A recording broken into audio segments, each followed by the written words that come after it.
dance music is always twisting and turning into different, this year it's this kind of sound, next year it's that kind of sound, and hopefully, that maybe some more live instruments and organic sounds kind of start creeping in more and more often, not just a saxophone sort of riff or on a the top bongo of player, hopefully let's do it. Come on. Yeah, because your new album is coming out this year. Yes. Is there a release date already? Yeah, I think it's the 17th of May. Is everything already done musically?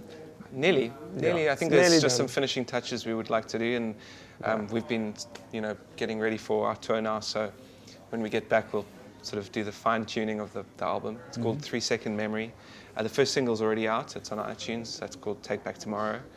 And I think there's a remix package coming out in the beginning of March with some more banging club mixes. So more like aimed for the dance floors. I mean, the Dutch guys, Sonnery James and Ryan Marciano did a remix. Patrick LeFunk from Germany did one.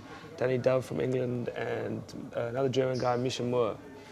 Is that important to have those guys take care of maybe a sort of pure dance form of it? Definitely. We have one foot in dance music and one foot in live music. So, I think sometimes our songs are more suited maybe for listening than sometimes putting it on a dance floor. And that's a fine balance you want to get, because to make songs that last, that aren't just the flash in the pan dance track for this summer. We try and keep that something you can listen to in 10 years' time. So the remixes kind of give us that. They almost give us freedom, because it's like, well, we don't have to make our song sound like anything, because if we want to be like that, we just get someone who does that really well. That's what they do. Do a remix, and then off you go. Yeah, you mentioned the records that inspired you last year. Is there a one-on-one, or is there some kind of translation of that kind of music you've been listening to past couple of months? Definitely, into the records, we're talking about way? the influences, and they will always influence us. And I mean, when you hear the album, you'll probably hear some. We've got a couple of numbers which are got a more of a new soul kind of vibe to them.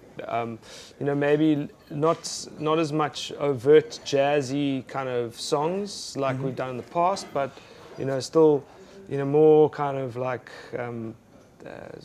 soul-y influences and that kind of thing, as well as like, I think our more dancey numbers have become more dancey. They're like, I think the divide between what we've been doing live and what we've been recording on some of the songs has joined. And then, to be honest, we've actually probably produced one or two of the most chilled songs that we've produced since our first album, Caught in the Loop. So it's going to be an interesting journey for people to listen to this album, and hopefully everyone enjoys it.